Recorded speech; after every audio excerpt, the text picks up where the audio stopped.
The north is cold and full of whispers. His hands were the color of rust. He was standing on the stairs of a tower in the Red Mountains of Dorne, and his hands were covered in blood, and the thing he was carrying was making a sound. Small, barely a sound at all, the kind a person makes when they have been crying for a long time and have run out of strength for it. He climbed the last steps. The room at the top was wrong, in the way only rooms that have held too much grief can be wrong. The stones wept condensation. A vase on the sill held winter roses, the blue-gray kind that grew along the northern coast and nowhere else in the world. They were dead. They had been dead for some time. Rhaegar had put them there. And Rhaegar was at the bottom of the trident now, with a hole in his chest, where Robert Baratheon's warhammer had found him. The woman in the bed was Ned's sister. She was 22 years old, and she was dying. Lyanna's eyes opened when she heard him. She had been beautiful once, 3 years ago, in a life that existed on the other side of all of this. That woman was gone. What remained was someone burning up from the inside, the skin of her face too tight, the color in her cheeks the color of fever rather than health. Ned crossed the room and took her hand. He didn't trust his voice to produce words yet. Her fingers were very cold. Ned, her voice was almost nothing. A thread of sound. "I'm here," he said. She looked at what he was carrying. Whatever she saw in his face when he looked at the child, something broke in her, and then, very quickly, came back together. "Boy," she said. "Yes, let me." She reached up. Her arms shook with the effort. Ned stepped closer and lowered the child until her fingers could touch the linen. She closed her eyes. She was doing something private, saying something inside her own head that she would never say aloud. Then she said a name. Egon. It landed in the room like a stone into still water. Ned didn't move. He was 22 years old. He had just watched 5 men die in a courtyard 40 feet below. Good men, northern men, men whose names he would carry the rest of his life. And he was holding Rhaegar Targaryen's son, and his sister had just named the child Aegon, and he understood immediately what she was asking. Not to hide the boy. She was past caring about secrets. She was 3 days from the end of something, and she knew it. What she was asking was simpler and harder than that. Keep him alive. "Promise me, Ned." Howland Reed was in the doorway. He hadn't spoken since the courtyard. He was a small, dark-eyed man from the Neck who had followed Ned here, because Ned had asked, and Howland never required a better reason than that. His blade was still wet. Of the 7 who had ridden to this tower, only the 2 of them were standing. Ned stood with Lyanna's hand in his and her son in his arms, and did not move for a long time. What he held was a death sentence. He understood this the way he understood angles in a fight, not with feeling but with cold mechanical certainty, the kind that comes from looking at what was actually there. Robert Baratheon was sitting on the Iron Throne 6 weeks' ride north.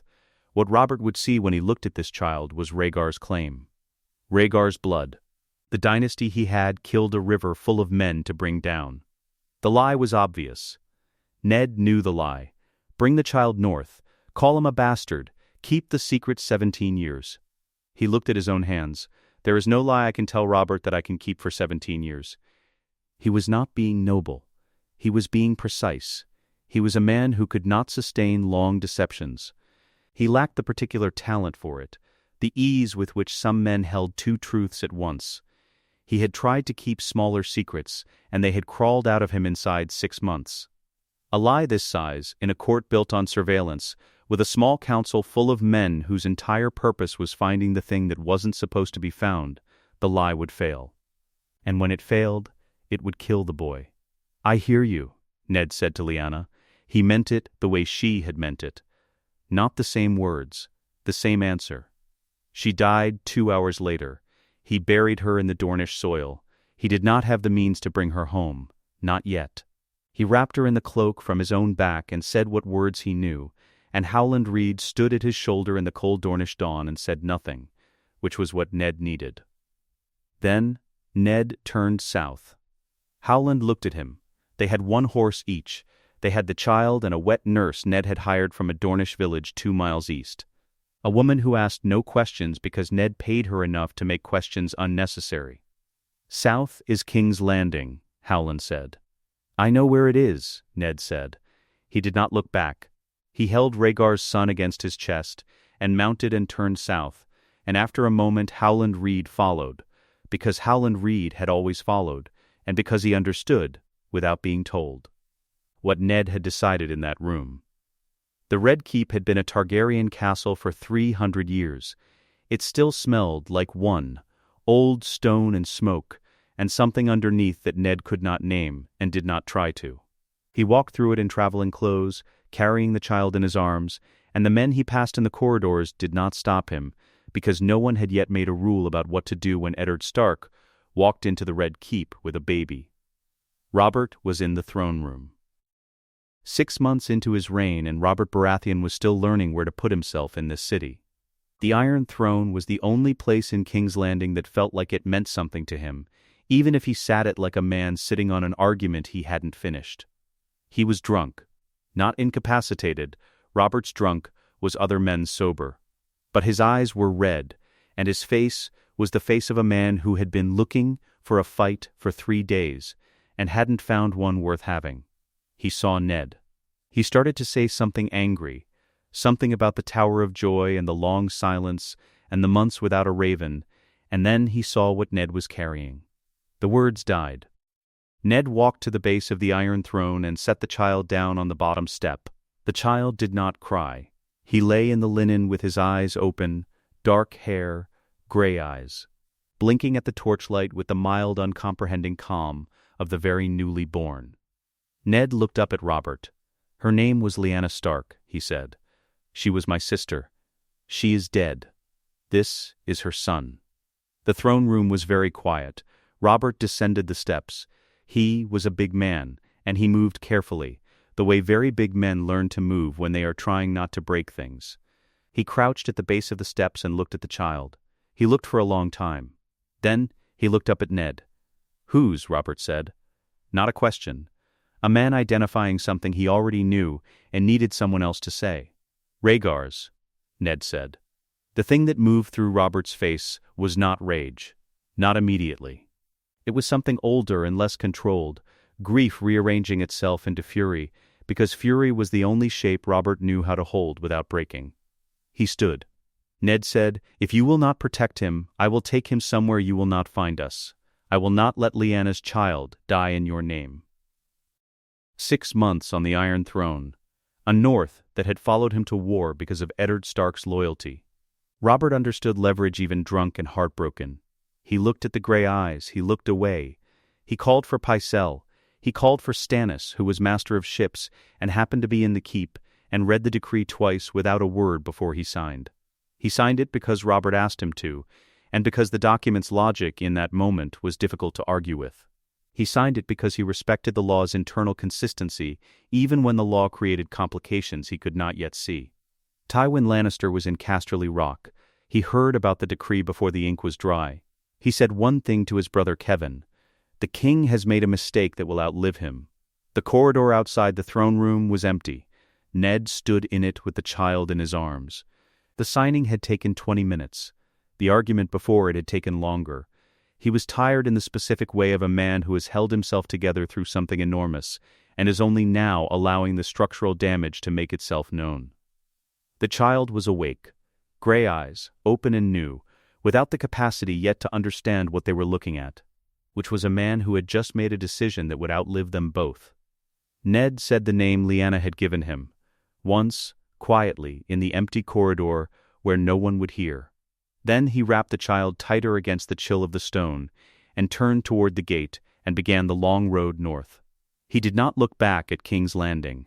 Dawn hit the Winterfell courtyard at an angle, coming over the eastern wall in a flat gray sheet that turned the training yard into shadow and breath. Jon could see his own breath. He could see Robb's. He was watching Robb's weight shift from right foot to left and counting. 3, 2, 1. Robb came forward with his sword arm committed, the way Ned had taught them both. Forward. Clean.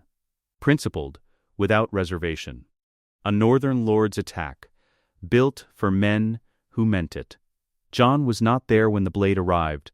He had stepped left, inside the arc, close enough to feel the air from the swing. His practice sword came up and stopped an inch from Robb's ribs. Robb lowered his blade. He was breathing hard. Jon wasn't. "Again," Robb said. "You'll do the same thing." "I will not." He did the same thing. Jon stepped left and put his sword at Robb's ribs from the inside, and Robb stood there with his practice blade pointing at nothing, and said a word that would have made Catelyn close her eyes. Jon lowered his sword. He was thinking about the weight shift. The 2 count before the commitment. Robb was getting faster. He'd shaved nearly half a second off his telegraph in the past month, but he was still doing it, and Jon still saw it coming, because Jon watched feet, not shoulders. Sir Roderick had taught him shoulders. Jon had spent 4 years on learning that. He had no Lannister tutors, no Braavosi water dancers, no Kingsguard instruction drilled into muscle over decades of formal apprenticeship.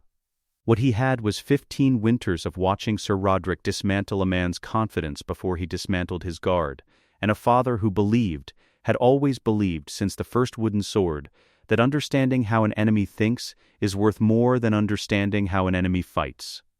And he had the book. He did not think about the book in the training yard. He thought about it everywhere else. "You're doing the thing with your feet again," Robb said, walking to the water barrel, pulling off his practice gloves. "You stand like you're going to move before you move. I don't know what it is. It's not how we were taught." "No," Jon said. "Where'd you get it?" Jon didn't answer. He was watching the gate. Robb followed his gaze, saw nothing, looked back at him. 15 years of this. Robb could read Jon's silences the same way he read his speech. He knew the difference between thinking silence and not going to answer silence. This was the second kind. "When he comes," Robb said, "you'll be the one they're all looking at." Jon's eyes stayed on the gate. "I know. I mean everyone. The lords, the ladies. Cersei," he said the name the way you name a weather event. "Something already in motion. Something arriving. She'll have people watching you before the horses clear the gate." "I know." Robb was quiet. He was working something out. Jon could see it in the set of his jaw, the slight downward tilt of his head, the expression he'd carried since he was 8 years old and found a problem he couldn't solve with the tools he'd been given. "Are you ready?" Robb said. Jon turned and looked at him. Really looked. The red-brown hair, the Tully eyes, the face of a boy who had spent his entire life standing next to someone carrying a target and had never once moved away from him. "Yes," Jon said. He meant it. He had been building toward this for 15 years, and readiness was the one thing he was certain of. Not the outcome, not the survival, just the readiness. You could prepare yourself, and then what happened happened, and the preparation was the only part that belonged to you. Robb nodded. That was all. No speech, no encouragement. He picked up his gloves and walked toward the armory, and Jon watched him go, and the gate stood empty in the gray morning light. They found the wolves 3 weeks before the raven came. Jon was with Robb and Bran and Theon in the far end of the Wolfswood when Robb's horse shied at something in the snow. They found the mother first, enormous, dead from a wound in her throat, the antler still embedded. Baratheon's stag. Jon did not say that aloud. Robb found the first pup. Then Bran found another. They were counting when Jon heard it. Or rather, stopped hearing something. The particular quiet that exists around something that has separated itself from its surroundings. Ghost was under a root, alone, slightly apart from where the litter had clustered for warmth. White, red eyes half open, watching Jon approach with a gaze that was neither afraid nor welcoming. Just watching. Jon crouched down. He extended his hand, palm up, and waited. Ghost did not move for a long moment. Then he walked forward, placed his head against Jon's palm, and was still. Robb would get his wolf eventually. Jon already had his. He felt her before he looked up. Catelyn was on the upper walkway, both hands on the railing, looking down at the yard. Dark blue wool. Her face was the careful face, not the hostile one, not the warm one, but the third one. The one she wore when she was calculating something she hadn't finished calculating yet. He had spent years learning to read the difference. Hostile meant she was afraid of something outside her control. Calculating meant she could see the situation changing and was already working the new angles. Calculating was better. He'd known that since he was 9. It meant she saw the weeks ahead as something worth positioning for. He looked back down at Ghost. She had never been cruel to him. That was the truth he had settled into somewhere around his 12th year. Cold, yes, careful, always. A distance held with precision, carrying no warmth but also no malice. He had made peace with it the way you make peace with weather, not by deciding it was fair, but by deciding it was real. She was calculating now. Jon wasn't sure if that made things better or worse. He suspected it made them different. That was enough. The Raven came in the afternoon.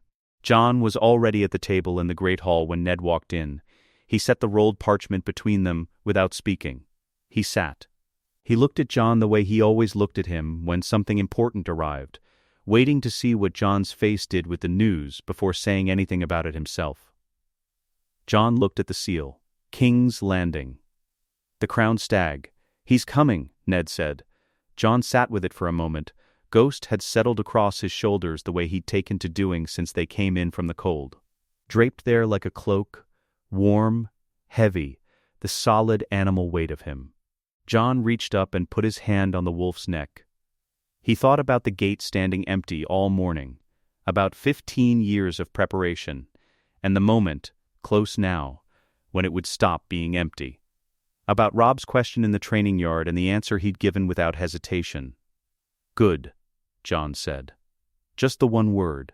But he looked at Ned when he said it, at the man who was not his father by blood and was his father in every way that had ever mattered, and Ned looked back at him, and what passed between them in that moment was not sentiment, it was recognition. He had been made ready. Ned had made him ready. Now they would find out what ready was worth. That night, Jon sat at his desk for a long time. The book was in front of him. Rhaegar's handwriting on the cover, worn soft at the edges from years of handling, the binding split at the spine from too many openings. He did not open it. He placed his hand flat on the cover instead, the way you press a hand to an old wound to confirm it has become a scar. He left it there. Outside the window, the gate stood in the dark. He looked at it for a while. Then he went to sleep. The gates were the first thing he looked at. Not the banners, not the welcoming party lined up in the yard. The gates, their thickness, the ironwork, the tower positions on either side, the angle of fire a man with a crossbow would have from the upper walk. 20 years of warfare had done this to him. He could not ride into any structure in the Seven Kingdoms without his eyes going to the defensive positions first. The Winterfell walls were old and serious, no decorative crenellations, no aesthetic towers placed for view. Everything had been built to hold against something, and nothing had been built for any other reason. Robert had taken fortresses from the Stormlands to the Trident, and he knew the difference between a castle built by men who expected war and a castle built by men who expected visitors. Winterfell expected war. He had never been here. 20 years of brotherhood with Ned Stark, and he had never seen the man's home. That struck him, suddenly, with the weight of something he hadn't examined before. He filed it away. He did not have the energy to examine it today. His horse moved through the gate. He looked at the welcoming party. Ned was at the front, which was correct, which was Ned, always exactly where he was supposed to be, wearing exactly the expression appropriate to the occasion. Older than Robert remembered from the last time they'd been in the same room. The gray was in his hair now, at the temples and the short beard. But the eyes were the same. Ned's eyes had always been the same, the honest eyes that cost Robert more than any dishonest man's promises ever had. Standing next to Ned was a young man. Robert's horse shied left, no external cause. Nothing in the yard had moved. Robert hadn't noticed his own hands tighten on the reins. He corrected the horse automatically and did not look away from the young man and did not breathe. The eyes, gray, not stark gray exactly, there was something underneath, some depth that wasn't quite northern. But the shape of them, the particular set, he had looked into those eyes across a banquet table for 2 years. He had looked into them at a tournament where she'd crowned him with winter roses instead of the man who deserved them. He forced air into his lungs. The height was wrong for Lyanna. The shoulders, were wrong. The way the young man stood, planted, still, without performing stillness, that was not Lyanna at all. That was the way Rhaegar had stood at the trident with a rubied chest-piece and a silver sword, and the absolute unshakable certainty of a man who had already decided what he was going to do. 18 years since the trident. Robert had not thought about Rhaegar in 6 months. He thought about him now, with a force that was almost physical. He dismounted before the grooms reached him. Ned made the introduction. He was formal about it, correct, the way you are formal about something that requires the weight of ceremony to land properly. He said the name. He said the title, Ward of Winterfell, recognized by royal decree the Targaryen. The young man inclined his head, not too much, not servile.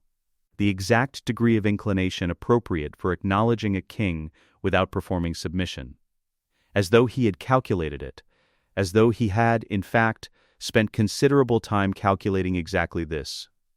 "Your Grace," he said. "Welcome to Winterfell. I hope the road was kind." Robert looked at him. His jaw was doing something complicated that he did not try to stop. He had been prepared for this, had been preparing since the ravens from Ned started arriving, had told himself he was ready. "You look like her," Robert said. The young man did not look away. He did not flinch, did not flush, did not fill the space with anything. "So I've been told," he said. Robert shook his head. "You don't." He meant it. The longer he stood here, the less Lyanna he saw, and the more of the other one, the one he didn't say aloud. "You look like him. But you have her eyes." The young man said nothing. He was not performing composure.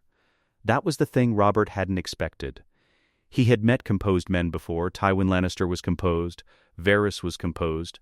Littlefinger was composed in the particular way of men who have calculated an advantage and are waiting for you to stumble into it. This was different.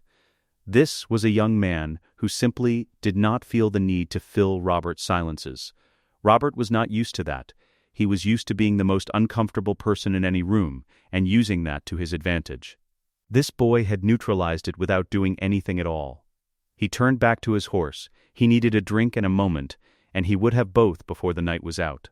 Cersei had arrived in the courtyard half a beat behind him, as she always did, close enough to be seen as part of the entrance, separate enough to be seen as herself. He didn't watch her cross to Jon. He watched Jon watch her cross to him. The boy's face didn't change. His eyes moved, quick, reading something, and then settled back into the same neutral regard he'd offered Robert. He nodded to Cersei with the same gesture he'd used for the king. Exactly the same. Robert had not expected that either. Joffrey said something in the yard. Robert caught the end of it. A comment. The kind Joffrey specialized in, small and precise and designed to draw blood from the gap between what a person was and what they wished they were. He was looking at Jon's northern clothing when he said it. Or at Ghost, maybe. The white wolf had padded silently into the yard at some point and settled near Jon's feet with the specific stillness of something that was not as passive as it looked. Robert waited for the reaction. There was no reaction. Jon looked at Joffrey with the gray eyes and said nothing and did not move, and Joffrey's smile went from practiced to uncertain to something that Robert recognized from 20 years of watching men in battle. The look of a man who has swung at something and found nothing there. Joffrey said something else. Robert didn't hear it. Jon nodded, faintly, the way you nod when a servant says something inconsequential, and turned back to speaking with Robb. Joffrey stood with his mouth slightly open. Robert looked at his son for a moment. Then he walked to the keep. The solar smelled like cold stone and tallow candles, and something underneath that was unmistakably northern. Ned poured wine he didn't drink, and Robert drank wine he didn't taste, and they sat across from each other the way they'd sat across from each other in 100 rooms over 20 years. Robert said, "I look at that boy, and I want to kill him." Ned said nothing. "And then I look at those eyes, and I can't." He turned the cup in his hands. The fire was behind him and he was sitting in the warmth of it, but he didn't feel warm. "He's ready for something. I could see it from my horse. What have you told him?" "Everything," Ned said. Robert looked up. "Everything," Ned said again. Not defending it. Stating it. What he is. Yes. Where he comes from. Yes, Robert stopped. Started again. What you think the realm will need of him." Yes, Robert was quiet for a while. The fire moved. Outside, somewhere in the yard, a dog was barking, and then wasn't. He had ridden 3 months to be here, and he still didn't know what he wanted from it. What he had wanted, maybe, was for the boy to be less than the thing he'd been preparing to meet. "What does he want?" Robert said. Ned looked at the fire. He thought about it the way Ned thought about everything, not performing the thinking, just doing it, with the unhurried certainty of a man who has never confused speed for accuracy. "To be worth the trouble," Ned said. Robert sat with that. Outside, the yard was quiet. 3 months of road and the Winterfell walls around him, and the wine not doing what wine was supposed to do. He thought about Lyanna. He thought about the boy's eyes. He drank. He had been watching Joffrey for 2 days. Not obviously, not the way Joffrey watched people, openly, with the particular confidence of someone who has never been taught that surveillance reveals as much about the watcher as the watched.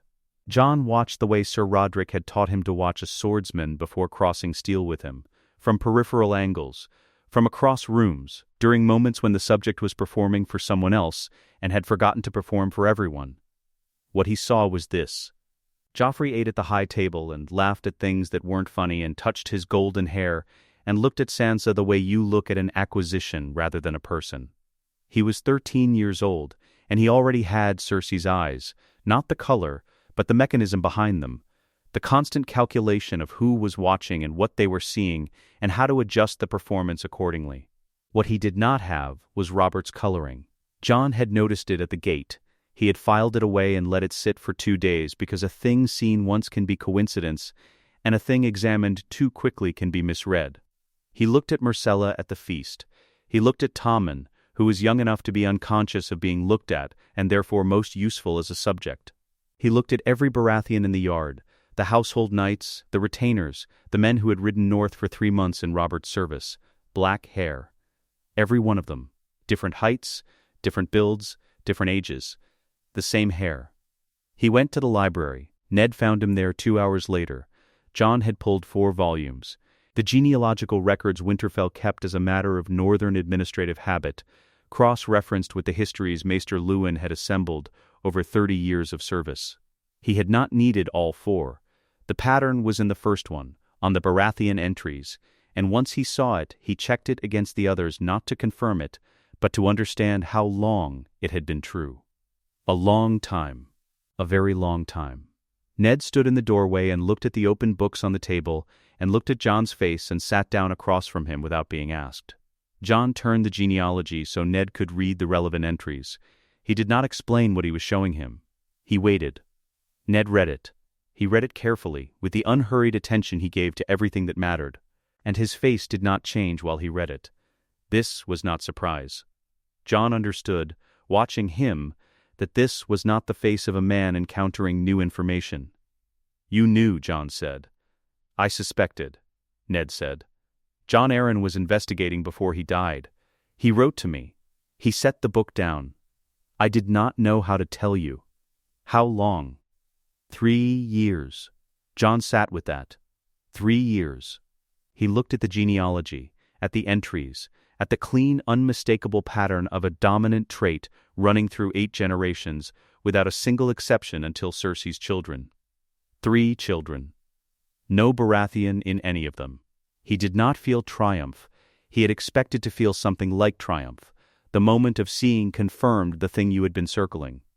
But what he felt instead was weight, the specific weight of understanding what something legally creates, rather than what it emotionally means. He was not merely a recognized Targaryen ward anymore. If Cersei's children were illegitimate, the succession moved to Stannis under Baratheon law or to Jon himself under Targaryen precedence, given Robert's decree. Not a door opening. A trap revealing which side he had been pushing from. "If I do nothing," Jon said, "what happens?" Ned looked at the table. Cersei wins. The Lannisters hold the throne. Robert dies eventually. Joffrey becomes king. Jon said, "And what happens to the north when a Lannister king sits the Iron Throne?" Ned did not answer that. He did not need to. Jon spent the afternoon in the training yard, alone, working through forms until his shoulder burned and his breathing went ragged and the cold had gotten deep enough into his fingers that he could feel his pulse in them. Ghost moved in slow circles at the yard's edge, the white coat against the gray stone, the red eyes tracking him without urgency. He was not thinking about sword forms. He was thinking about Robert. The direct move was Robert. Bring the evidence to the king, lay the genealogy on the table, let Robert's rage do the rest. It was the cleanest line between the problem and the solution, and it was wrong. Not morally wrong, strategically wrong. Robert's relationship with Cersei was 15 years of complicated history, and 2 children he believed were his, and a grief over Lyanna that had curdled into something Robert didn't examine, because examining it would require a sobriety he couldn't sustain. Robert confronted with this evidence would not move cleanly. Robert confronted with this evidence would be a fire in a building. The heat would go everywhere before it went anywhere useful. He needed someone who moved on law rather than feeling. He needed someone who, when presented with a legal argument, would not ask how it made him feel, would ask whether it was correct. He went to his room and sat at his desk and drafted the document in one pass, without stopping. It was formal. Exact, it cited the royal decree of 283 AC in its first line, Robert's own hand and seal, the document Stannis had witnessed and signed. It cited the genealogical evidence by volume and entry. It used the legal language Jon had spent 15 years learning because Ned had understood, even when Jon was 10 years old and restless with swords, that a prince without legal fluency was a prince who would always need someone else to fight his most important battles. He did not address it to Robert. He folded it. He sealed it with plain wax, no sigil. He called for a servant and gave specific instructions. Deliver it to Lord Stannis Baratheon. Tonight? Directly. No intermediary. He did not sleep.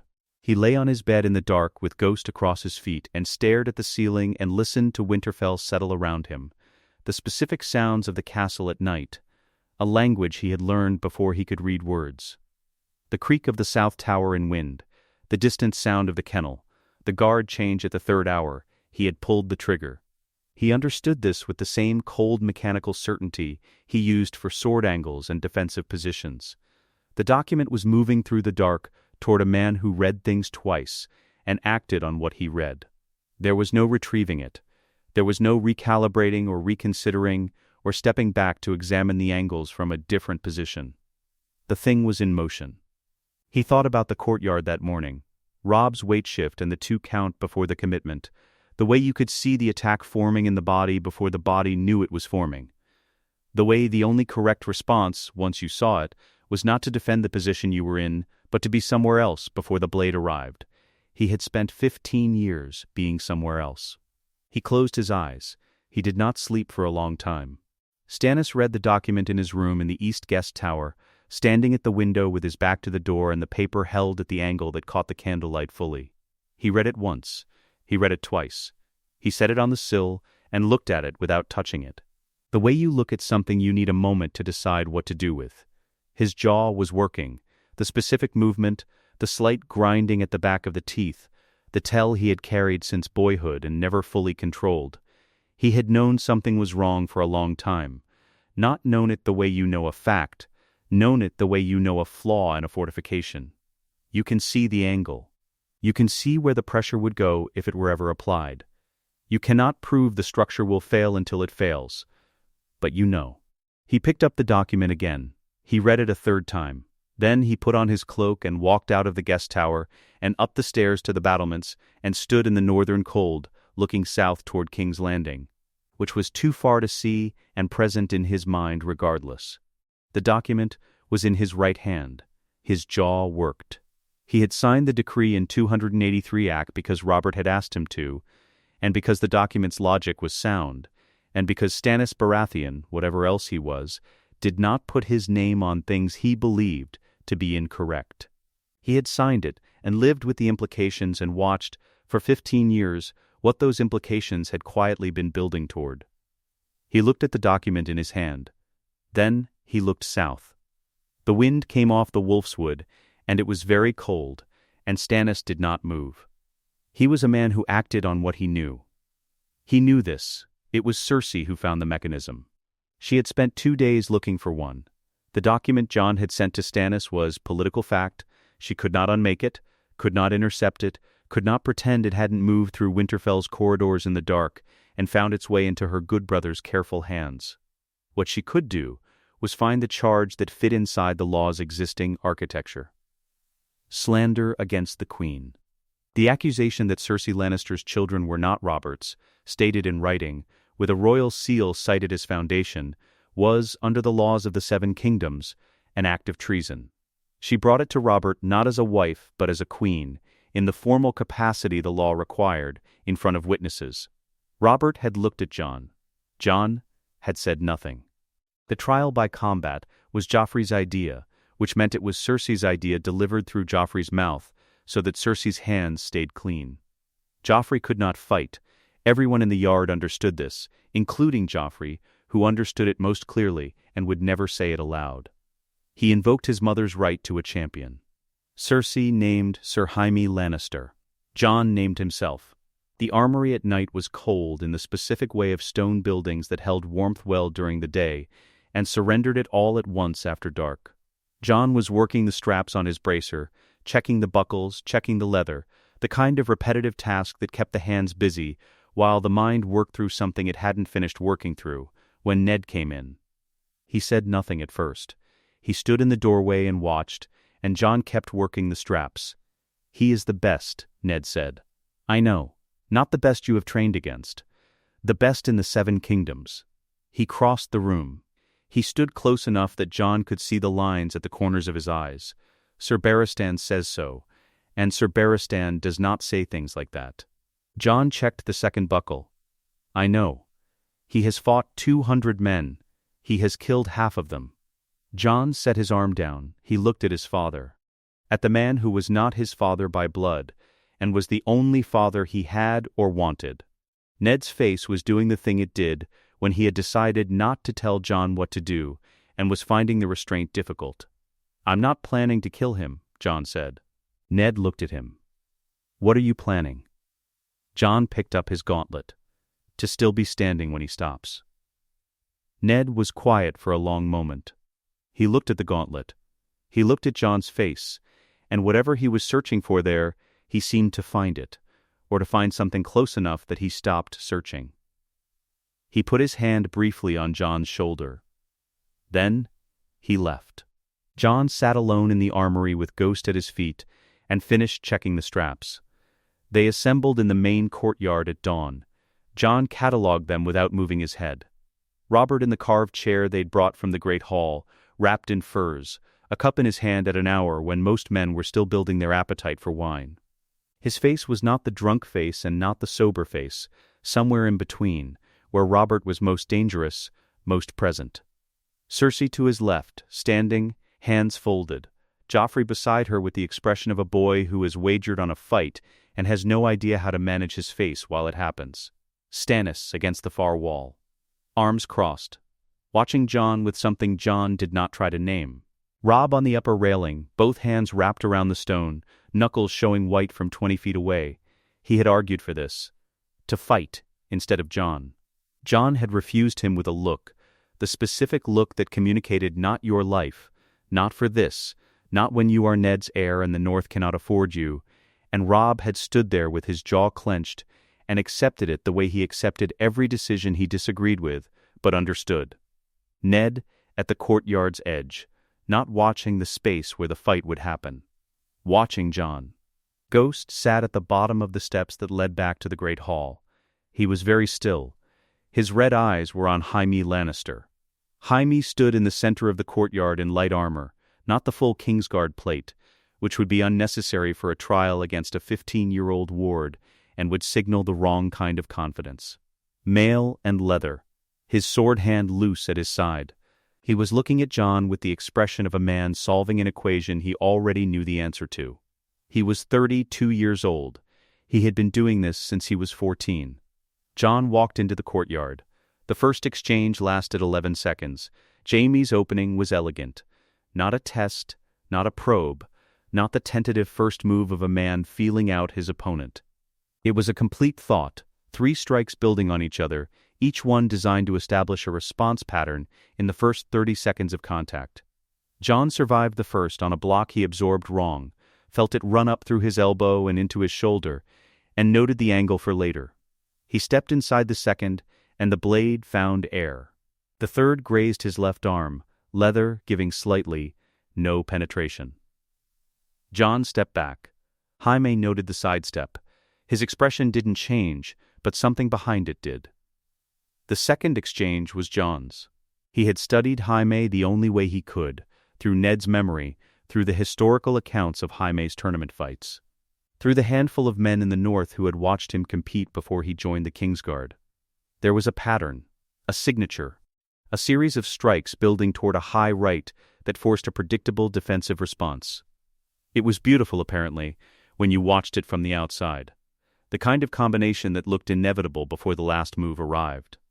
Jaime ran it now. Perhaps because it was reliable, perhaps because it was the right move against an opponent this age. The first strike came, and the second, and on the third, Jon did not defend. He stepped through it, inside Jaime's guard, close enough to smell the leather of his armor. 1 second. Jon brought the flat of his blade up and marked Jaime's cheek. Not a cut, not a wound. The deliberate touch of a man making a point, before the distance closed and he had to push back and reset. The courtyard went quiet. Jaime raised a hand to his cheek. He looked at the flat of Jon's blade. Something moved behind his eyes that was not anger and was not quite respect and was more dangerous than either. He's not trying to beat me, Jaime understood. He's trying to survive long enough for me to make a mistake. He stopped holding back. The third exchange was the truth of it. Jaime at full extension was a different thing than Jaime managing his ability against an opponent he'd already categorized. Jon felt the shift in the first second. The weight behind the strikes was heavier. The combinations were no longer building toward a pattern, but ending it, each one a conclusion rather than a setup. Jon's arm took a block that sent fire from his wrist to his shoulder, and his breathing went ragged, and he was slowing. He could feel himself slowing. Jaime was going to win this. Jon had known it was possible. He had planned for it being possible. The question was never winning. It was the draw. The specific draw. The position that made a clean result impossible without catastrophic risk to both parties. His sword hit the stone. Not accident. Not disarmament. He released it, dropped his weight, and drove his shoulder into Jaime's sword arm, not enough to break the grip, enough to jar it. Enough to buy 1 second, while Jaime's body processed the impact and adjusted. Jon was on the ground, his hand found the hilt, and he came back up with the blade point in the dirt and his knee on the stone, and his arm burning, and his breath gone. Jaime stood above him with his sword raised. Neither of them could finish this cleanly. Robert stood up. Enough. The sound the courtyard made was not quite silence. It was the absence of something that had been held in 40 chests and was now released all at once. Jaime lowered his sword. He looked at Jon on one knee in the dirt, at the blade still in Jon's hand, at the expression on Jon's face, which was not triumph and was not relief, and was something Jaime had not seen on an opponent in a very long time. He sheathed his sword. He turned and walked toward the gate. He stopped. He did not turn back around. He stood with his back to the courtyard for a moment, and then he kept walking, and he was gone. Jon got to his feet. His shoulder was bleeding through the leather where the third exchange had found him. He was aware of it distantly, the way you are aware of things that matter less than the moment you are standing in. He looked at Robert in the carved chair. "The gods have spoken, Your Grace," Jon said. Robert looked at him. Then Robert laughed. A real laugh, the kind that surprised him, the kind that came from somewhere below the performance of being king. It was brief and genuine, and it left his face slightly more open than it had been before. "They have," Robert said. He settled back in his chair and drank, and said nothing else. And the courtyard began to move around him, and Jon stood in the center of it with Ghost at his heel and his shoulder bleeding, and the slander charge legally dissolved. He did not smile. He went to find Ned. The road south took 11 weeks, and Jon used every one of them. Stannis rode in the middle of the column by habit, not at the front, where the king's family clustered around Robert's litter, and not at the rear, where the household knights played dice and told the same stories they'd been telling since the Trident. The middle was where a man who was watching everything without appearing to watch anything positioned himself. Jon found him on the fourth morning, riding close enough that they could speak without being heard, and laid out what he needed. No preamble. No positioning. Stannis had read the document. They both knew what the document meant. The only question was mechanics. Stannis listened without interrupting, which was not how most men listened. When Jon finished, Stannis said, "You want my fleet in the harbor before any formal move is made." "Before," Jon said, "not after." "That is treason against a sitting king." "Robert signed the decree," Jon said. "I am not moving against the king. I am moving against the people who will move against the king's decree the moment the king is no longer alive to enforce it." Stannis looked at the road ahead. His jaw worked. "You believe Robert will die. I believe Robert will die the way powerful men always die when they have inconvenient heirs," Jon said. "Not in battle, somewhere quieter." Stannis said nothing for a long moment. "The fleet will be in the harbor," he said. He rode back to the middle of the column. Jon did not look at him again for the rest of the day. On the same southward road, 3 days out from King's Landing, Jon found Sir Barristan Selmy riding alone at the column's edge. The old knight was past 60 and still sat his horse like a man who had never learned how to do it wrong. He had watched the trial by combat from the Winterfell yard without expression. He had watched Jon cross steel with Jaime Lannister and not looked away once. Jon rode beside him for a mile without speaking. Then Sir Barristan said, "Your father rode like that. The footwork, the inside step." He did not look at Jon when he said it. "I recognized it." Jon said, "Will you stand with me?" Sir Barristan rode on for a while. "I swore an oath to protect the king," he said finally. "Robert is king until he isn't. When he isn't," he looked at Jon. The old eyes were clear and still. "I will not stand against the decree I watched signed. I am too old to pretend a legal document doesn't exist because it is inconvenient." Jon nodded. They rode on. Robert died on a Tuesday. The hunting party went out before dawn. Robert's idea, Robert's insistence, the particular restless energy of a large man in a small city who needed something to chase. Jon had not gone. He had sent Ned with him because Ned's presence was the only thing that reliably kept Robert from drinking beyond the point of basic function, and he had spent the morning in the Street of Steel in civilian clothes with 6 Stark men around him, in a configuration that looked like nothing in particular. He heard the horns at midday, not the hunting horns, the ones from the Red Keep. He looked at the man to his left, Harwin, who had followed Ned from Winterfell, and would follow him to the bottom of the ocean without being asked. And Harwin looked back at him, and neither of them said anything because there was nothing to say that the horns hadn't already said. Robert had gone into the woods, and a boar had found him, and the wine in his blood had done what Cersei needed it to do. Jon had known this was possible. He had planned for it being possible. The plan was clean and specific, and it began with staying out of the throne room. He moved his men toward the Red Keep. He heard what happened to Ned before he reached the gate. A boy, a messenger's runner, 12 years old, someone Ned had placed specifically for this, came out of a side street at a run and said 4 words before disappearing back the way he'd come. Throne room, gold cloaks. Now, Jon stopped walking. The throne room. He had argued against it. 3 weeks ago, in the room they'd taken in the Tower of the Hand. He had laid out exactly how Cersei would move, and exactly which mistake Ned could not afford to make, and Ned had listened with the patience of a man who understood the argument and was going to do the right thing by his own code regardless. The right thing, by Ned's code, was the legitimate channel. The small council, the formal succession, the law working the way the law was supposed to work. Jon had said, "The law works the way the people holding the swords decide it works." Ned had looked at him with the gray eyes and said, "Then, we hold the swords legitimately, or we don't hold them at all." He had known, standing in that room, that Ned would go to the throne room. He had planned for it. "The gate," Jon said. The main gate of the Red Keep was 40 feet of iron and timber, and the men who moved through it in the next 10 minutes would determine what the next 40 years looked like. Jon understood this the way he understood angles in a courtyard, not with feeling, with the cold mechanical precision of someone who has been studying this specific fight since he was 12 years old. He put himself in the gateway. Ghost moved to his left and stopped and was still.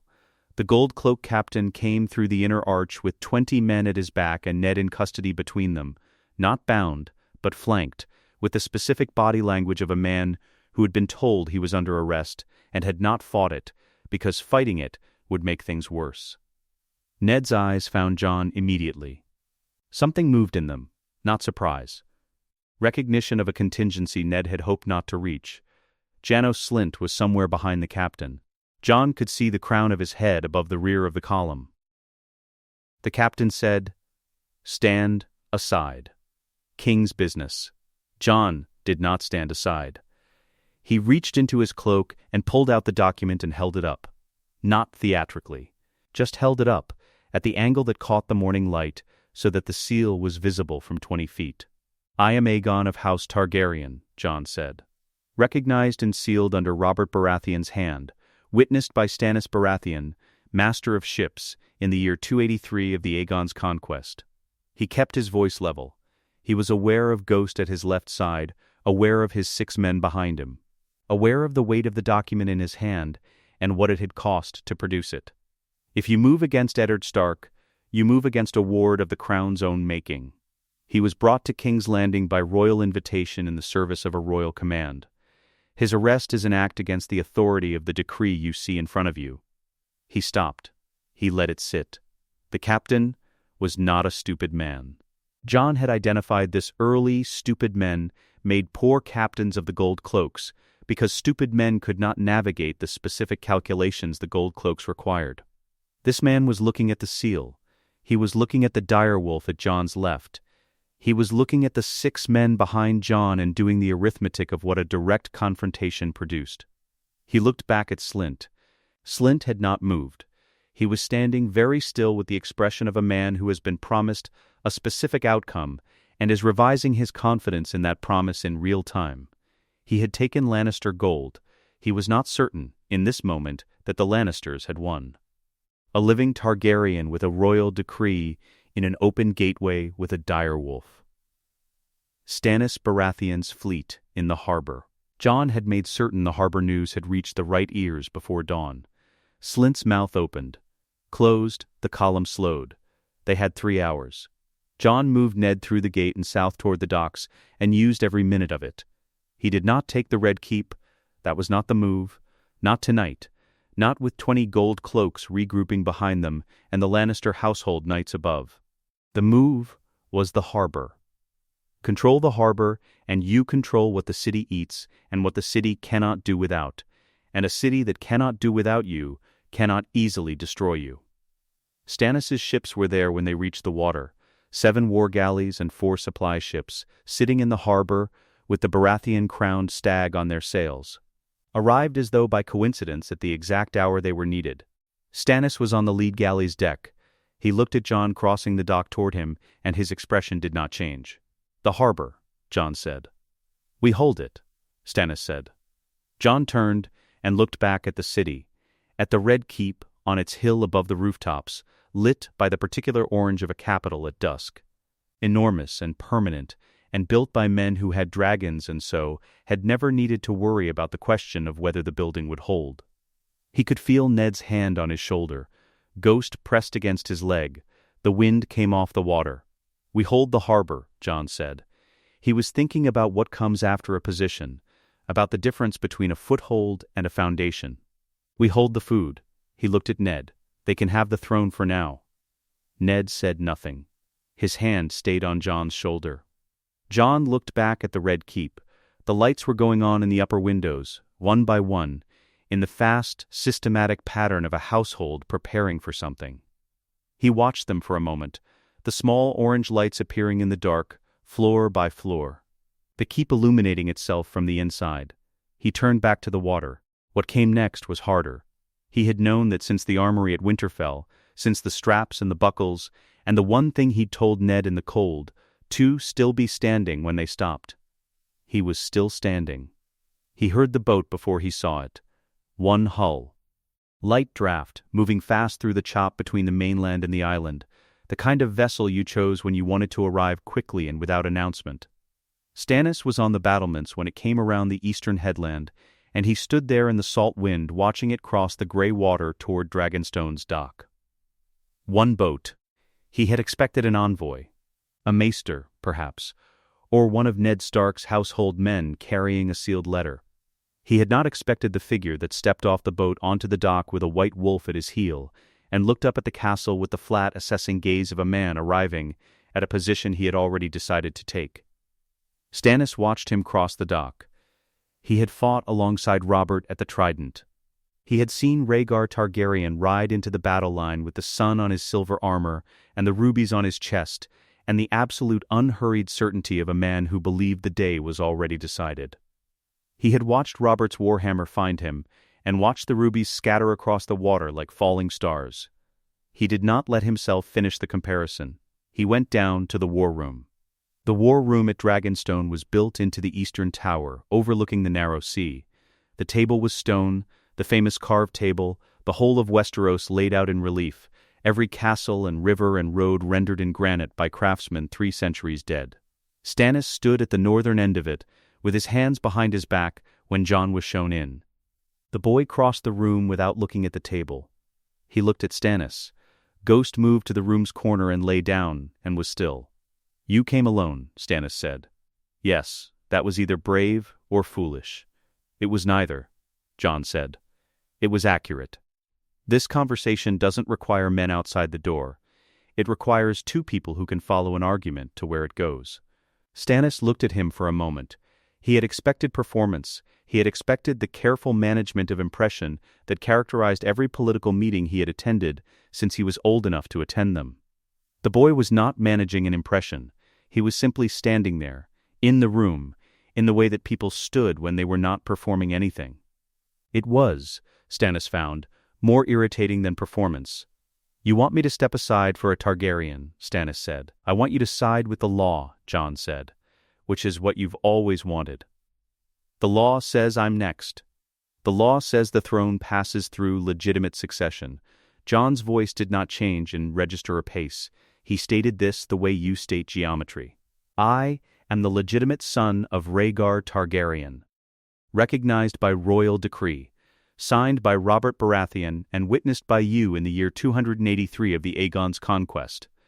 Your signature is on the document. Targaryen succession predates Baratheon rule by 300 years. The legal architecture does not support your claim over mine. It supports mine over yours." Stannis's jaw worked. He looked at the table, at the carved stone of Westeros under his hands, the whole of it laid out, every kingdom, every castle, every road he had ridden, and every sea he had sailed. He looked at Storm's End in the south, which had been his since Robert gave it to Renly, and kept Dragonstone for Stannis, which was the kind of thing Robert did without understanding he was doing it, and which Stannis had carried for 17 years like a stone in his boot. "You could have sent a letter," Stannis said. "A letter doesn't let me see your face when you read it." Stannis looked up. Jon met his eyes. "I needed to know if you would follow the law because you believed in it, or because it was convenient," he said. "Those are different things. They produce different allies." The wind came off the narrow sea and found the gap under the tower door and moved through the room. The candles bent. "And what do you think?" Stannis said, "now that you've seen my face?" "I think you've known something was wrong for a long time," Jon said. "I think you signed the decree in 283 because the document was legally correct and you could not find a reason not to, and I think you have spent 15 years watching the implications build and telling yourself it was not your problem until it was." Long silence. Stannis pulled out the chair at the head of the table and sat. He had not offered Jon a chair. Jon did not appear to require one. He stood on the other side of the carved stone and waited. "What do you want in return?" Stannis said. Jon put his offer on the table. Lord of Dragonstone and the Storm Coast, confirmed in writing. The Stormlands as his personal domain, no taxation to the crown for 2 years while the reconstruction settled. A seat on the small council as master of laws. The position that suited him, the the position where a man who believed in legal process could do the most damage to the people who didn't. Not the throne. Never the throne. But the second position. The undisputed second. Stannis listened to all of it without moving. When Jon finished, the room was quiet for long enough that Stannis could hear the sea below the window. "You're very young," Stannis said. "I know," Jon said. "Help me be old enough." It was not that simple. Nothing was ever that simple with Stannis, who required the argument to be made from its foundation before he would move an inch. They spent 3 hours at the carved table. Stannis raised every objection Jon had anticipated and 2 he hadn't, and Jon answered every one of them with the specific legal language that Stannis responded to, and Ghost slept in the corner through the whole of it. By the end, Stannis was not persuaded. He was convinced. Those were different things. Persuasion required feeling. Conviction required the argument to be airtight. Stannis had been looking for the gap in the argument for 3 hours, and had not found one, and a man who respected the law above almost everything else could not in conscience reject a legal argument he could not defeat. He said, "The coronation will be witnessed by my household." Jon said, "Yes. Maester Cresson will perform it." "Yes. And the hand." Jon looked at him. He had not raised the hand. "Robb Stark," Stannis said. "He is your hand, not Eddard." He looked at the table. "Eddard Stark is the most honorable man I have ever met, and he will get you killed inside 6 months, because he cannot make the calculation that honor and survival are sometimes separate questions. His son is different." He looked up. "Name the son." Jon was quiet for a moment. "Robb is 15, he said. "So he is," Stannis said. "Name him anyway." The coronation was held in Dragonstone's great hall at dawn. No high septon, no ceremony beyond what the moment required. Maester Cresson stood before them in his chain and grey robes, old, careful, with the particular stillness of a man who had served one lord long enough to know that serving meant witnessing things that would not be in any history. He performed the words. The words were old. They predated the Targaryens and the Andals, and possibly the language they were spoken in. Stannis stood at Jon's left. Ned stood at his right. Robb Stark stood behind Ned with a gravity on his 15-year-old face that made Ned look at the floor for a moment and look away. Sir Barristan Selmy stood near the door. He had ridden ahead from King's Landing, arriving at Dragonstone before Stannis's fleet had fully settled. He had not asked for a position or a title. He had simply presented himself and said he would witness, and Jon had nodded, and that had been enough for both of them. The circlet was obsidian and steel. Dragonstone's smith had worked through the night, and the result was austere and functional, and nothing like the Iron Crown, which was the point. Jon had not asked for that specifically. The smith had looked at the boy who was going to wear it and made something that suited him. Cresson placed it on Jon's head. The hall was quiet. Stannis looked at Jon's face during the moment the crown settled. He was looking for the thing that happened to men when power found them, the particular shift, the adjustment, the almost imperceptible inflation of the self that Stannis had watched happen to Robert and to lords and to everyone who had ever been given something they had wanted badly enough for long enough. It did not happen. Jon's face was the same face it had been for the past 3 hours. Present, assessing, carrying something that was not arrogance and was not humility, but was the specific gravity of a person who has been preparing for a moment so long that the moment itself feels like work rather than arrival. He looked at Robb. "Hand of the king," Jon said. Robb inclined his head. He said nothing. He didn't need to. Ned looked at the floor again. Jon found a reflective surface afterward, a basin of water in the small room off the hall, the kind of utilitarian thing Dragonstone had in abundance. He looked at the circlet in the water's surface. Obsidian and steel. No gold. No rubies. No ancestral weight of dynasty worked into precious metal by craftsmen who wanted the wearer to feel the history of what they were carrying. Just the material. Just the thing itself. A Targaryen who looked like a Stark, crowned in a dragon's castle, named by the man whose right he had legally taken. He straightened. He went back to work. Tyrion had chosen the meeting place himself.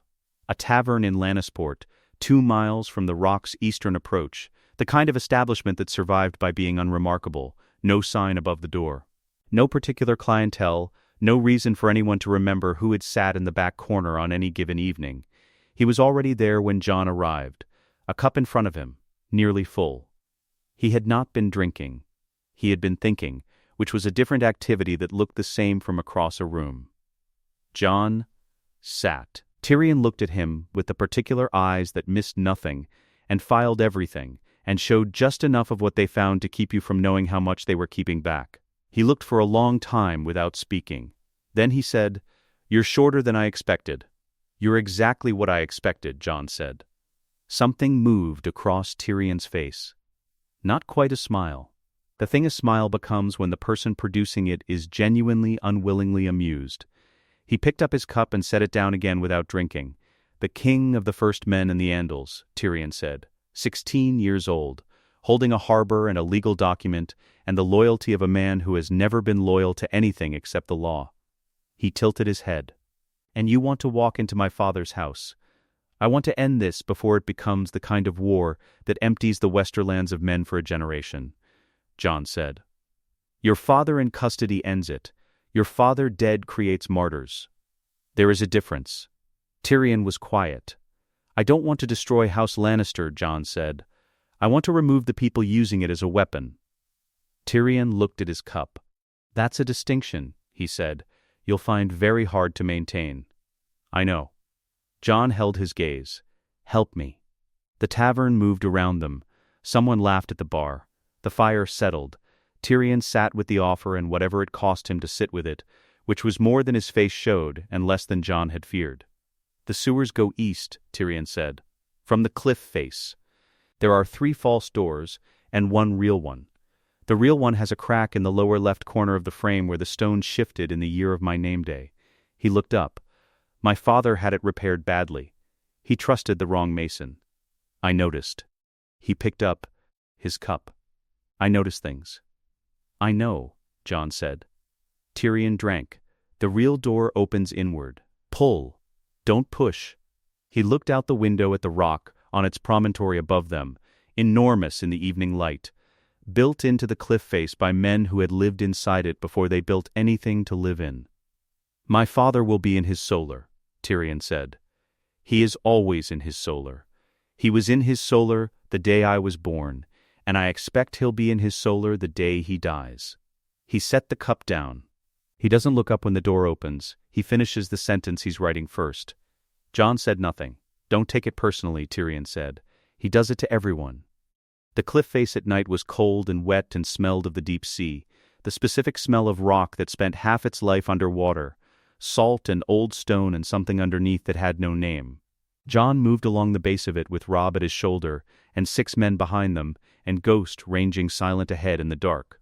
The wolf found the door. Not by following the crack in the frame. Jon had looked for that himself by torchlight, and not found it. Ghost simply stopped at one section of cliff face that looked identical to the 50 feet on either side of it, and sat down and looked at Jon. Jon ran his hand along the stone. The crack was there. 2 inches. The mortar around it had a different texture than the sections beside it, slightly smoother, worked by different hands. "Pull. Don't push." The door opened. The smell inside was everything the sea smell outside was not, enclosed and old and built from human function rather than natural process. The specific architecture of a place designed for waste, for the moving of water and the removal of what water carries. The passage was narrow. Jon could touch both walls with his elbows without fully extending his arms. He moved through it by feel and Ghost's guidance and the small sound of water somewhere below them. The first chamber opened after 40 feet. A junction. 3 passages branching. The false doors were here, set into the walls at intervals, each one convincing in isolation, each one slightly wrong in a specific way that you would only know if someone told you what to look for. Jon found the right passage by elimination, and they moved on. They were 40 minutes inside the rock before they met anyone. The guard came from a side passage, not posted, just moving. a household man making his rounds with the easy manner of someone who had never encountered anything unexpected in this section of the castle and did not expect to start. He had time to register the shape of Jon in the dark before Jon closed the distance. It was very fast and very quiet. Jon did not stop moving. The interior of Casterly Rock was vast in the way of things built over centuries by men who kept deciding there was room for more. Lit at intervals by torches that turned the stone amber and threw everything beyond their reach into dark. The household was not arranged for infiltration from inside. The defensive logic of the rock was built entirely outward, toward the sea approaches and the land approaches, the points where an enemy would be visible long before they arrived. Nobody had arranged defenders for the passages beneath their own floors. The second man came from a doorway and had his hand on his sword before Harwin took him. The third was at the base of a stairwell and was more capable than the first two and knew how to use the narrow space. And this was the fight that cost them something. Robb took the cut across his arm in the second exchange. Not deep, not the arm he needed, but real, the kind of wound that burned immediately and went cold and then burned again. He kept fighting. He kept fighting with the specific, stubborn forward pressure of a man who had decided falling was not acceptable, and the stairwell guard went down. And Robb leaned against the wall and breathed. Jon looked at the arm. "It's fine," Robb said. "I can see that." Then, stop looking at it. Jon moved on. Robb followed 3 seconds behind, which was the concession he would allow. 2 more rooms, 2 more men in spaces so narrow that the wall was always within reach of both Jon's shoulders simultaneously, where technique was almost meaningless, and what mattered was aggression and the willingness to absorb impact in order to generate it. He absorbed it. He generated it. He did not stop counting doors. The solar was at the end of a corridor on the 4th level, facing east over the sea. Ghost waited outside it. Tywin Lannister was at his desk, writing, the quill moving in the specific rhythm of a man for whom correspondence was not communication, but administration, the management of a domain so large that its daily operation required constant instruction. He did not look up when Jon opened the door. He finished the sentence he was writing. Then he set the quill down. He looked at Jon with the eyes that had spent 50 years looking at things and categorizing them before they had finished presenting themselves. He looked at the 6 men behind Jon, at the blood on Robb's arm, at Ghost filling the doorway. His face did not change. "You used the sewers," Tywin said. "Yes, the Eastern Passage." "Yes." Something moved behind his eyes. Not surprise, Tywin Lannister did not produce surprise. Something closer to the satisfaction of a man who has run a calculation twice and gotten the same answer both times. He looked at the door. "Tyrion told you," he said. Jon said, "He did." A long silence. Tywin looked at the letter in front of him. He picked up the quill. He set it down again. He looked at Jon with the particular attention of a man who has been underestimating something and has just precisely identified the moment he began and the cost of it. "You are Rhaegar's son," Tywin said. Not a question, not a challenge. The statement of a man naming a fact he had held at a distance for 15 years and was now placing on the table between them. "I am," Jon said. Tywin looked at him for a long time. "Rhaegar was an idiot," Tywin said. "He had every advantage that has ever existed in the history of this realm. Blood, dragons, the loyalty of men who would have followed him to the bottom of the ocean. He threw it away for a northern girl and a song." He looked at Jon. His voice carried no heat. It was the voice of a man delivering a verdict he had rendered long ago. "You are not." The room was very quiet. Jon held his gaze. He did not reach for the compliment, and he did not deflect it. He simply stood in the room with it, the way you stand with anything that is true and complicated and costs something to hear. "Tywin Lannister," he said, "you are under arrest." Tywin looked at him for another moment. Then he stood, with the unhurried deliberation of a man who was not surrendering, but was choosing the terms of his next move with care, and picked up his cloak from the back of the chair and waited. He did not ask where they were going.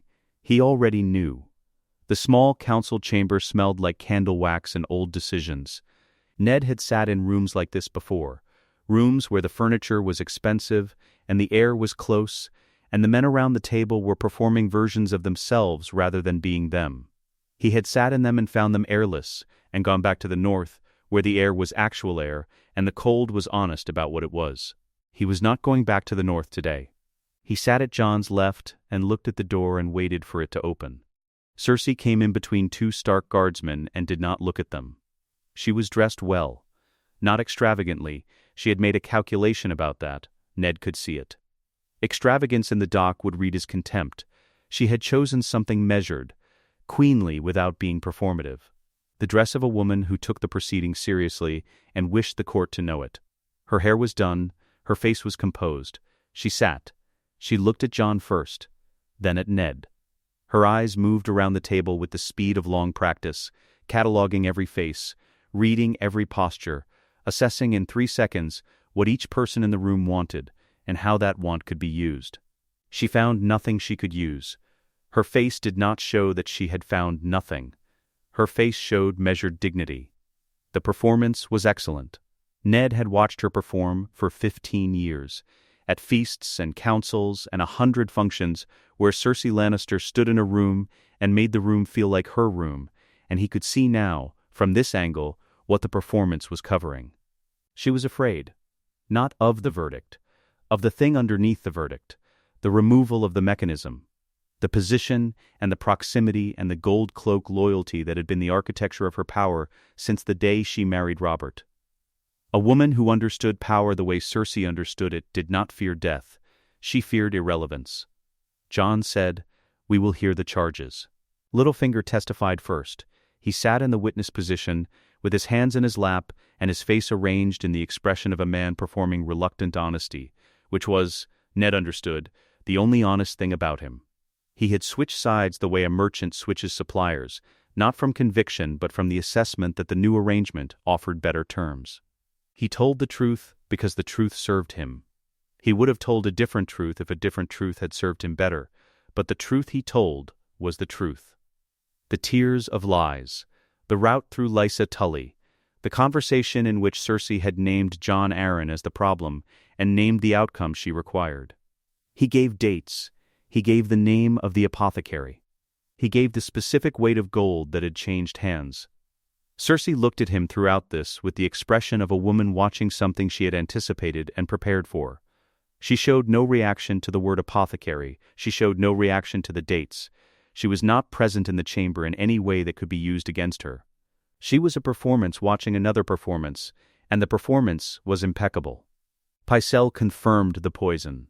The gold cloak captain confirmed the order on the night of the coup, the specific instruction, the specific words, the specific channel through which they had arrived. He was a man who had spent 40 years following orders, and had recently discovered that the people who gave orders could be replaced, and the people who followed them could be charged, and had made the calculation that cooperation was the instrument of survival. Cersei said, when given the opportunity to respond, "These men serve the interests of those who now hold the city. Their testimony was purchased as surely as they claim my actions were." Jon said, "Is there anything specific you wish to dispute?" She looked at him. "Everything," she said. "Specifically," he said. She said nothing else. Jaime came in without the golden armor. Ned had not seen him without it since before the Kingsguard. He was a man in a tunic and riding trousers, his hair unruly. The famous face looking older than it should, not from age, from something else. The particular exhaustion of a man who has been carrying the same secret for 15 years, in a city full of people who had decided what the secret was without asking. He sat in the witness position and looked at the table. Jon said, "You are charged with the murder of Aerys II, second of his name, king of the Andals and the First Men. How do you answer?" Jaime looked up. He said, "With the truth, which no one in this city has ever wanted to hear." He told it without performance. That was the thing Ned had not expected.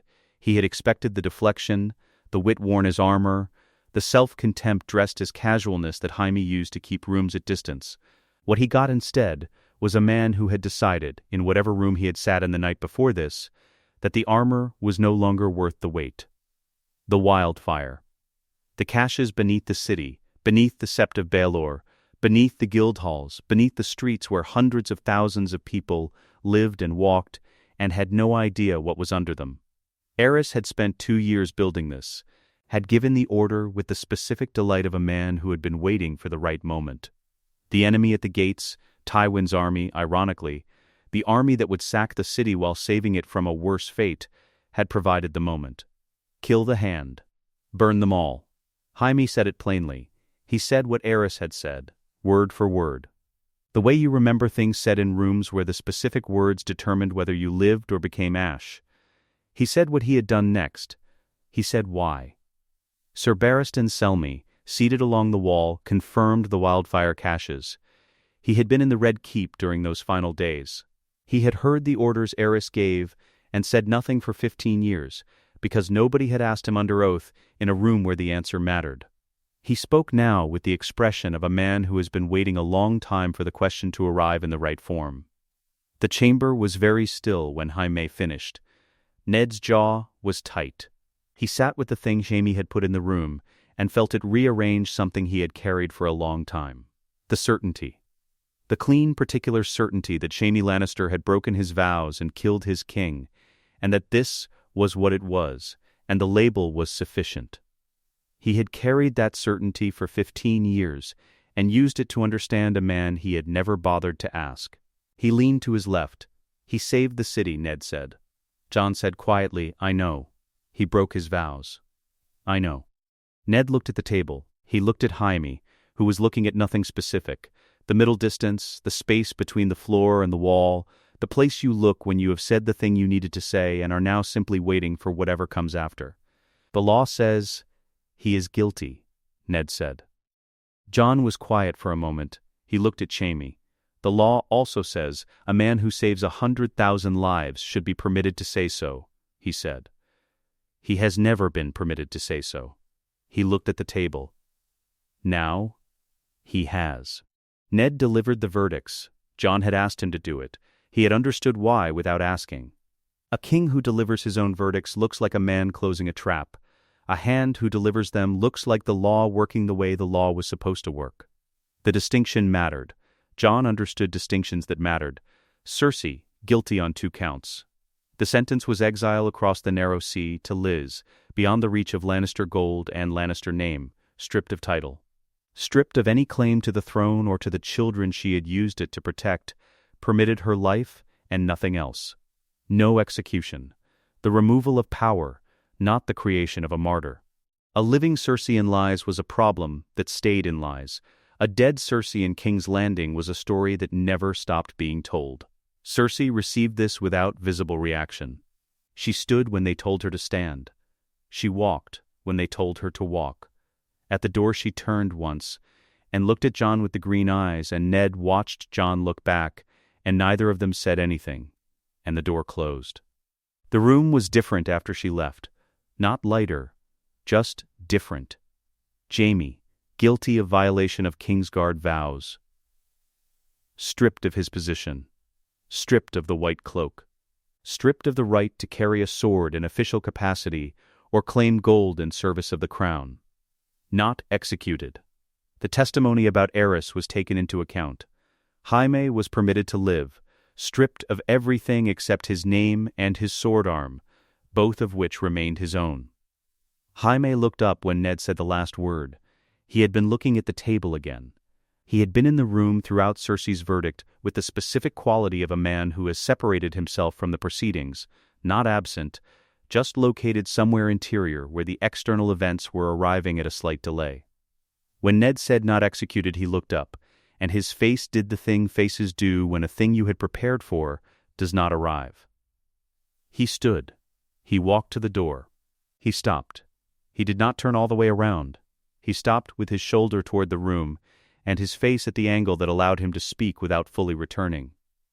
Your father, Jaime said, would have hanged me. Jon looked at him. I know, Jon said. I'm not my father. Jaime stood there for a moment. Ned watched his back, watched the set of his shoulders, and the specific quality of stillness that moved through them. Not peace, not relief. Something more complicated than either. The thing that happens in a body when it has been carrying something for 15 years and sets it down and cannot yet identify what it feels like to stand without it. Jaime walked out. The door closed. Ned sat for a long time in the council chamber after the others had filed out. The candles were burning lower. The room smelled like wax and cold stone, and the particular aftertaste of things said aloud that had been unsaid too long. He thought about the Tower of Joy, about the decisions made in rooms that determined what everything after them became, about the specific mercy of accuracy, not the mercy that forgave without cost, but the mercy that looked at what was actually true and responded to the truth of it rather than the convenient shape of it. Jon had done that today. Ned sat with it. He was proud in the way he was always proud of things Jon did, quietly, privately, in the room of himself where he kept the things that mattered most. He did not let anyone see it because it was not his to display. It never had been. He got up. He blew out the nearest candle. He walked out into the corridor and toward the work that came next. He went alone. Before the household woke, before the guards changed at the 4th hour, before the city outside the Red Keep's walls began the particular noise a city makes when it remembers it is alive. He dressed in the dark and left Ghost sleeping at the foot of his bed, or appearing to sleep, which was not the same thing with Ghost, who was aware of everything within 50 feet of him at all times and simply chose, occasionally, to let you believe otherwise. He walked the corridor. He walked through the anteroom and the outer hall and the long passage with the Targaryen banners that someone had found in a storage room and rehung without being asked. He did not look at the banners. He pushed open the throne room door. The room was very large and very dark and very cold. The Iron Throne sat at the far end of it the way it always sat. Enormous, asymmetrical. Built from the swords of 1,000 defeated enemies by a man with a dragon who had decided that the seat of power in the known world should look like what power actually cost. Torches burned low in their sconces on either side. The light they threw was amber and unsteady, and it moved across the surface of the throne in a way that made the blades look like they were breathing. Jon walked to it. He stood at the base for a moment. Then he climbed the steps and sat. It was not comfortable. He had known this. The histories were specific about it, almost proud of it, the way the histories of the Targaryens were proud of everything that made them harder and stranger and more remote from ordinary human experience than other men. Aegon had built it this way deliberately. The blades were real. The angles were wrong. The height was designed to make the person sitting in it feel exposed rather than elevated. A king should never sit easy. Jon sat in it and felt all of this, and looked out at the empty throne room, at the long stone floor and the cold dark and the low torchlight moving across surfaces that had absorbed 300 years of the decisions made in front of them. He thought about all the men who had sat here, the good ones and the terrible ones and the ones who had been something in between, which was most of them, which was most of everything. He thought about Eris, who had sat here and ordered the burning of a city. He thought about Robert, who had sat here and drunk his way through 15 years of a reign that should have been something and became something less. He thought about what it meant to hold a thing, and what it meant to use it, and whether those were the same question or different ones.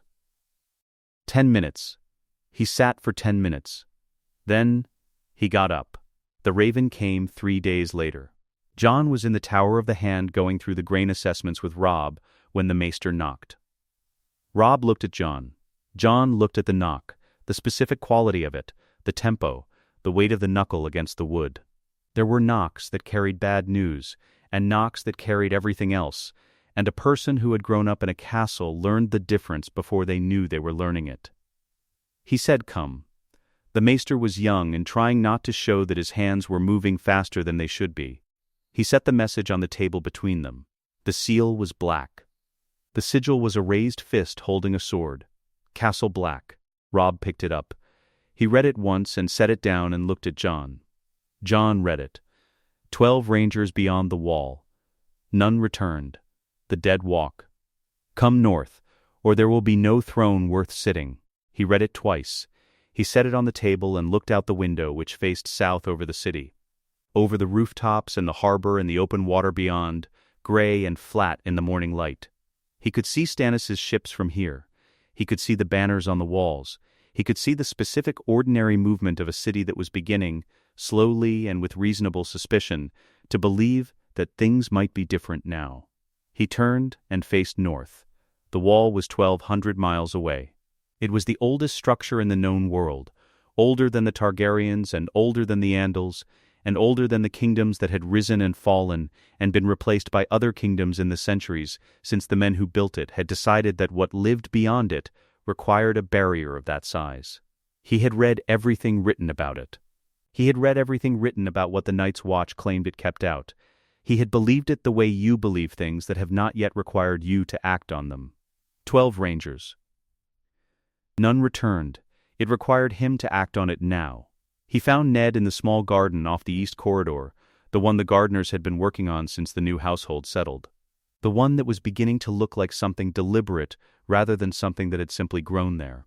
Ned was sitting on a stone bench with a letter of his own in his hands, and looked up when Jon came through the gate. Jon gave him the Raven. "Ned, read it." He read it with the careful, unhurried attention he gave to everything that mattered, and his face did not change, and he read it again. "The Night's Watch has sent riders before," Ned said. "Not with this message," Jon said. "No," Ned looked at the letter. "Not with this one." They sat with it. The garden was quiet in the particular way of enclosed spaces in large buildings, the sound of the city present but muffled, a reminder of distance. Something was flowering along the south wall. Jon could smell it but not name it. "The eggs are coming," Jon said. Ned looked at him. "Illyrio sent word last week. He's agreed to the terms." Jon looked at the south wall, at whatever was flowering there. The merchant prince and Pentos had held 2 arrangements simultaneously for longer than was comfortable. The Targaryen children he had sheltered across the narrow sea, Viserys and Daenerys, had been his investment in a restoration that now had a different face. Viserys's claim dissolved the moment a legitimized male-line Targaryen sat the throne. Illyrio was a pragmatist before he was anything else, and pragmatists followed power to wherever it had settled. Daenerys Targaryen remains in Pentos. Her brother's claim is spent. Illyrio understands which direction the wind is moving. The ship carrying the eggs will reach King's Landing before the moon turns. He looked at his hands. Dragons take years to grow. Maybe longer. I don't know how much longer. He looked at Ned. What's beyond the wall won't wait for them. Ned said, "You want to ride north before they arrive." "I need to see it," Jon said. "I need to know what we're actually facing. Not a maester's letter. Not a ranger's report from a man who wasn't there." He looked at Ned. "I need to see it." Ned looked at the garden for a long time. "The realm is not settled," he said. "The realm will not stay settled if what's beyond that wall comes south," Jon said. "It doesn't matter who sits the throne if there's no one left to rule." Another long silence. Ned set the letter on the bench beside him. He put his hand flat on it. He looked at his hand, and then at Jon, and in his face was everything he had never been able to say easily. The pride and the fear and the love that he had expressed for 16 years through actions rather than words, because words had always been the thing that came hardest to him. "I'll come with you," Ned said. Jon looked at him. "You won't argue," Ned said. "I taught you better than that." Jon said nothing for a moment. "No," he said. "I won't argue." The throne room one last time. He had not planned to go back. He was walking the corridor toward the stables, and the throne room door was there, and he stopped. He pushed it open. He stood at the entrance and looked in. The torches were lit. The room was empty. He walked to the base of the steps and stood there and ran his hand along the arm of the lowest step, not the throne itself, the step below it, the stone that had been worn smooth by 3 centuries of men climbing to the thing above. He looked at the throne. He thought about what it was made of. The swords of the conquered, the weapons of every king and lord who had raised steel against Aegon the Conqueror and lost, melted down and fused together by dragonfire into a seat that was ugly and uncomfortable and true, that had the specific truth of things made from their actual material rather than their ideal. "Do you know why Aegon built it the way he did?" Jon said. Ned was in the doorway. He had followed, or arrived. Jon hadn't heard him. "So it couldn't be sat on comfortably," Ned said. "No." Jon looked at the blades worked into the arms, the back, the base, so it would remind every king what it's made of, what power costs.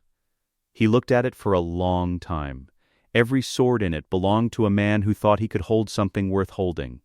Every one of them was wrong about how to hold it. The torchlight moved across the surface of the throne. "It worked," Jon said. "It reminded me." He stood there another moment. Then he turned away from it and walked toward the door, and Ned stepped aside to let him through, and they walked together down the corridor toward the courtyard where Ghost was waiting. Standing in the early morning dark, with his red eyes open and his white coat luminous in the gray light, already facing north. Jon put his hand on the wolf's head. He looked at the gate. "Saddle the horses," he said. "We ride north." Ghost moved at his heel. The throne room sat behind them, enormous and empty and made of swords, and Jon did not look back at it. He had looked at it enough. Let us know what you'd like to see next. The end.